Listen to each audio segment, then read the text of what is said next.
정의당 선대위 대변인 정호진입니다. 지금부터 정의당 코로나19 장애인 대책 및 장애인 공약 발표를 시작하겠습니다. 오늘 기자회견의 진행은 김병권 정의당 선대위 공동정책본부장님이 맡아주시겠습니다. 지금부터 기자회견 시작하겠습니다. 네, 지금부터 코로나19 장애인 대책 및 장애인 공약 발표를 진행하도록 하겠습니다. 저는 진행을 맡은 선대위 공동정책부장 김병권입니다. 다음으로 오늘 이 자리에 공약 발표를 위해 함께하신 후보님들을 소개시켜드리겠습니다. 먼저 배복주 선대위 코로나19 민생대책 공동본부장님이십니다. 박환수 장애인 부위원회 위원장님 오셨습니다.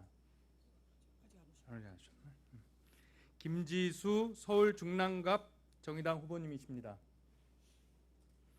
이영재 대구 북구을 후보님 함께하셨습니다. 반갑습니다. 장태수 대구 서구 후보님 함께하셨습니다. 반갑습니다. 장형진 경기 남양주시병 후보님 함께하셨습니다. 장준입니다.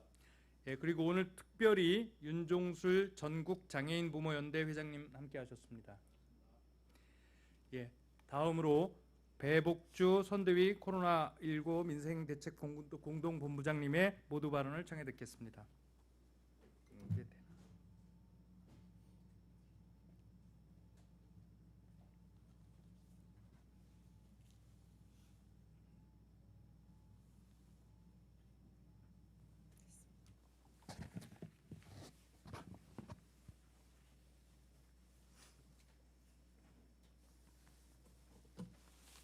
네, 안녕하십니까.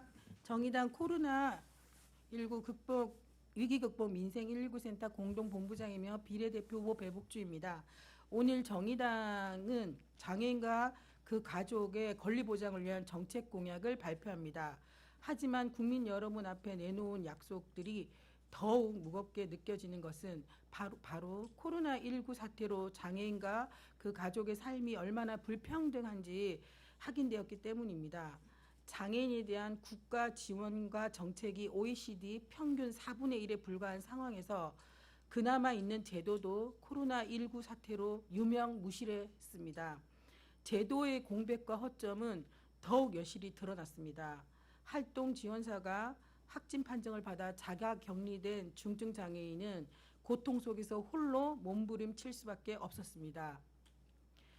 주간 활동 서비스가 턱없이 부족하고 복지기관의 휴관 조치로 인해 갈 곳이 없는 발달 장애인의 삶은 개인과 그 가족의 책임으로 전가되었습니다.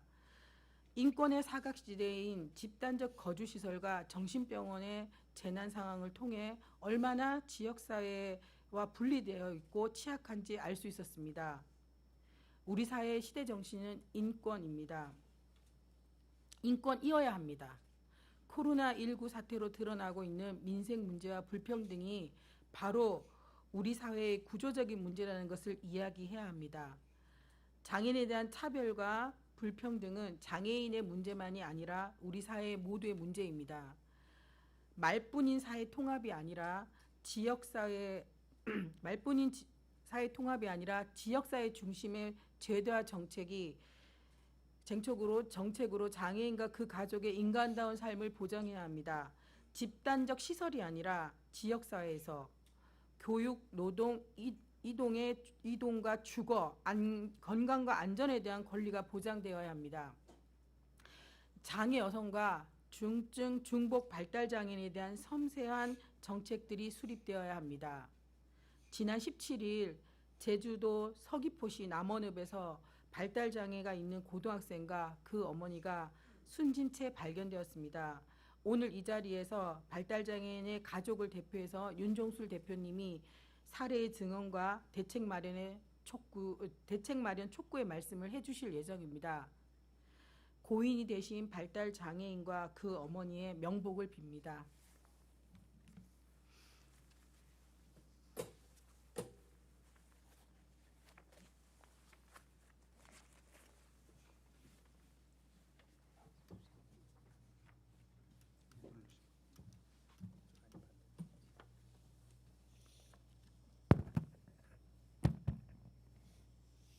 네, 예, 반갑습니다. 전국 장애인 부모연대 윤종술 대표입니다. 오늘은 코로나19 사태를 대비해서 사실은 장애인과 특히 발달 장애인과 그 가족에 대한 대책이 전무하다시피 할 정도로 발표가 없습니다. 우리 사회는 이 코로나19로 인해서 대혼란을 겪고 있습니다. 대혼란 속에서 모든 복지시설은 휴관을 하고 있습니다. 학교도 휴관을 하고 휴교를 하고 이 과정 속에서 오로지 가족이 장애인의 돌봄을 책임져야 하는 24시간 책임져야 하는 사항을 내몰렸습니다. 물론 여러 가지 서비스는 있다, 공적인 서비스 있다고는 이야기를 합니다. 하지만 서비스 이용할 곳은 전무합니다. 이런 상황 속에서 평소도 마찬가지로 90%의 발달 장애인은 집에서 거주를 합니다. 그런데 집에서 거주하는 발달 장애인의 또 90%는 부모가 24시간 서비스하는 게 원칙으로 한국 사회에 통상적으로 그렇게 분리되어 왔습니다. 다 큰 성인을 25살, 30살 된 성인을 24시간 가족과 함께 있다고 생각해 보십시오.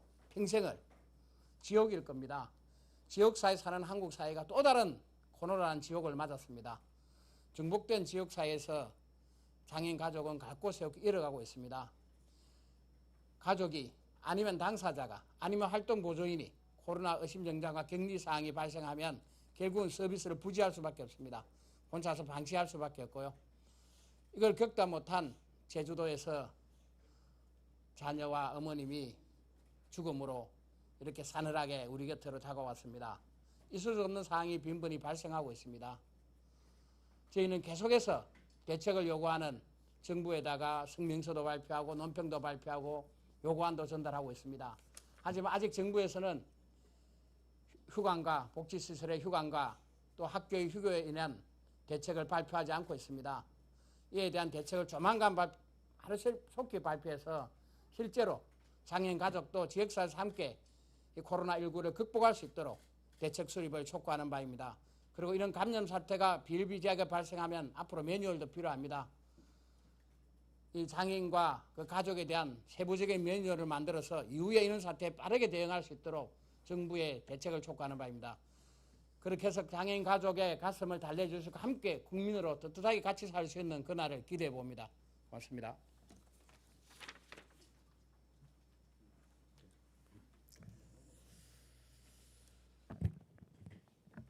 코로나19 장애인 비상대책을 촉구하고 장애인 감염병 및 재난안전 종합대책 마련을 요구하는 기자회견문입니다.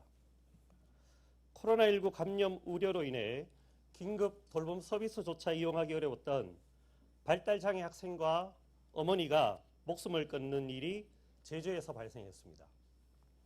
많은 확진자가 발생한 대구 경북에는 자가격리 상태에 놓이거나 확진된 장애인이 있습니다.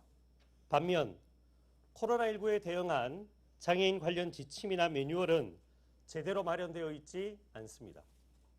중증 장애인임에도 불구하고 입원 우선순위에서 밀려 어려움을 겪다가 서울로 이송되는 일도 발생하고 있습니다. 중증 장애인이 자가격리에 들어갈 경우 식사는 물론이거니와 신변 처리도 안 된 채 방치될 수 있습니다. 먹고 씻고 자는 과정 전반에 지원 인력이 필요한 중증 장애인이 입원했을 때에는 지금과 같은 긴급 상황에서는 간호 인력이 이를 지원하는 역할까지 수행하는 것도 매우 어렵습니다. 코로나19 확산에 따라 상대적 취약계층인 장애인에게 피해가 더 크게 발생할 수밖에 없습니다. 코로나19에 따른 특단의 장애인 대책을 정부에 촉구합니다. 네, 첫째, 수어 통역, 화면 해설, 자막 의무화 등 장애 특성에 맞는 위기 정보가 제공되어야 합니다. 코로나19를 다루는 모든 방송에서 수어 통역, 화면 해설, 자막을 의무화해야 합니다. 자막은 장애인뿐만 아니라 청각이 약해진 어르신들에게도 매우 유용한 수단입니다.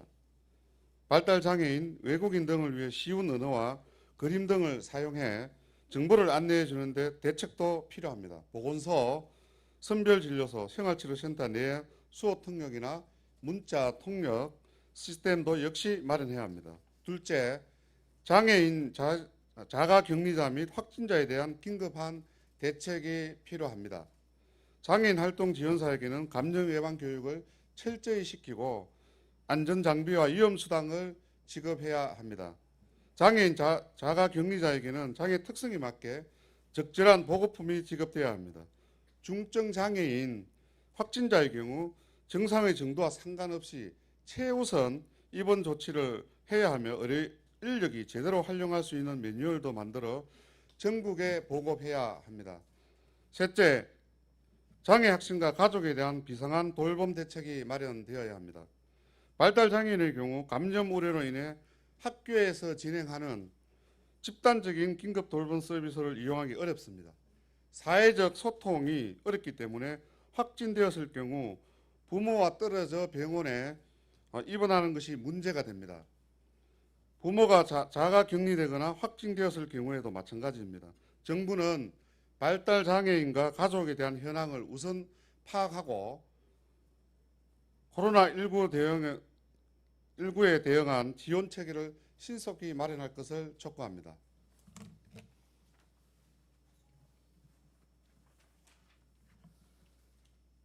당장의 대책과 함께 코로나19 사태가 진정되면 그동안 미뤄왔던 일들을 처리해야 합니다. 이번 코로나19 사태를 거울 삼아 정의당은 21대 국회에서 다음을 약속합니다. 첫째, 장애인 감염병 예방 및 관리 종합대책을 마련하겠습니다. 일반적으로 장애인은 비장애인에 비해 신체 기능이 현저히 저하되어 있고 자력으로 입원 생활을 하기 어려우며 증상을 본인 스스로 표현하지 못하는 등의 어려움을 갖고 있습니다. 이로 인해 장애 특성이 반영된 감염병 예방 및 관리 매뉴얼과 환경이 필요합니다.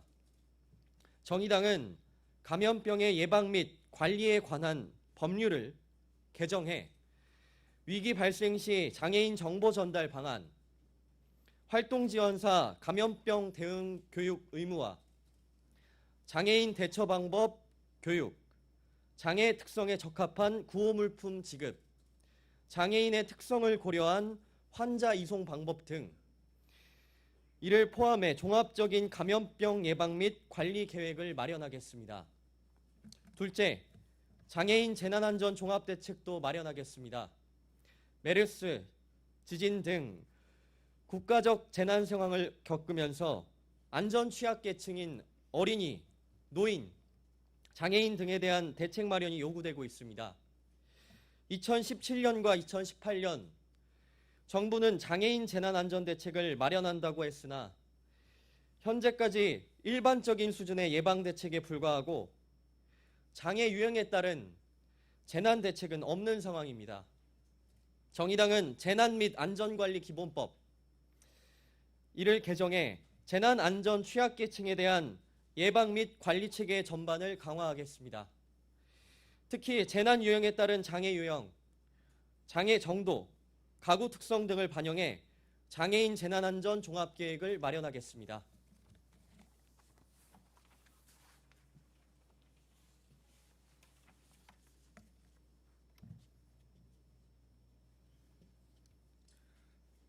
국민들은 물론 해외에서도 코로나19에 대한 대한민국 정부의 방역 대책에 찬사를 보내고 있습니다. 그러나 장애인에 대한 대책은 메르스 때와 달라진 것이 없었습니다. 메르스 사태는 국가의 감염병 관리에 대한 무능을 보여준 대표적인 사례였습니다. 당시 장애인의 경우에는 피해가 더 심각했습니다. 뇌병변 장애인이었던 분은 자가 격리 통보를 받았지만 격리되어 있던 14일간 활동 지원 서비스를 받을 수 없었습니다. 지체 장애였던 분은 메르스 전파 우려로 활동 지원사가 연결되지 않아 결국 입원을 선택하기도 하였습니다. 2016년 10월 장애인 단체가 낸 소송에서 재판부가 장애를 고려한 감염병 기본 계획 및 표준 매뉴얼 제작을 복지부에 요청했지만 2018년 복지부는 조정 의사가 없음을 밝혔습니다. 법원이 강제 조정안으로 장애인 등 감염 취약 계층의 특수성을 고려해 감염 관리 인프라 개선, 감염병 표준 매뉴얼에 감염 취약 계층을 반영하라고 주문했으나 이조차도 정부는 받아들이지 않았습니다. 이해할 수 없는 처사입니다. 누구에게는 독감처럼 지나가고 한숨을 돌리며 일상으로 돌아갈 수 있지만 장애인에게는 감염병에 노출된 하루하루가 목숨을 건 싸움이기 때문입니다. 지금은 코로나19가 그런 상황입니다. 이제라도 감염병과 재난에 특히 취약한 장애인의 특성과 상황을 고려한 별도의 종합 대책을 마련해야 합니다. 정의당이 앞장서겠습니다. 감사합니다.